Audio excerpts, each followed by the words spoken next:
ইরানের সঙ্গে ইসরায়েলের চলমান সংঘাতের মধ্যে সম্প্রতি ইরানের প্রভাবশালী আইন প্রণেতা ইসমাইল কোসারি দেশটির বার্তা সংস্থা IRINN-কে এক সাক্ষাৎকারে জানিয়েছেন, তারা বিশ্ব জ্বালানির লাইফলাইন হিসেবে পরিচিত হরমুজ প্রণালী বন্ধের বিষয়টি বিবেচনা করছেন।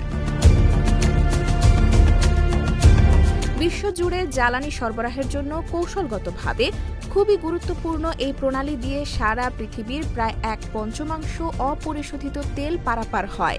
ইরান সহ সৌদি আরব, ইরাক, কুয়েত, সংযুক্ত আরব আমিরাত, কাতার ও বাহরাইনের মতো প্রধান তেল ও গ্যাস উৎপাদনকারী দেশগুলো তাদের পণ্য এই পথ দিয়েই রপ্তানি করে।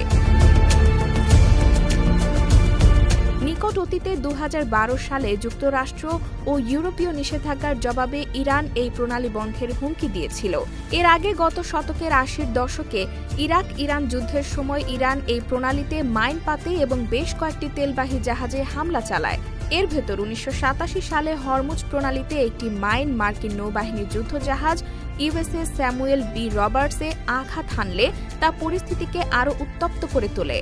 বিশ্লেষকরা বলছেন, চলমান প্রেক্ষাপটে ইরান প্রণালীটি বন্ধের সিদ্ধান্ত কার্যকর করলে তা যে কেবল জ্বালানির বাজারে অস্থিরতা তৈরি করবে তাই নয়, এর ফলে এই সংঘাত ছড়িয়ে পড়তে পারে পুরো মধ্যপ্রাচ্যেই। এর পাশাপাশি ইরান নিজেও যেহেতু এই প্রণালী ব্যবহার করে জ্বালানি রপ্তানি করে, সেহেতু এই পথ বন্ধ করলে যুদ্ধের ভেতর তাদের নিজস্ব অর্থনীতিও মারাত্মকভাবে ক্ষতিগ্রস্ত হবে।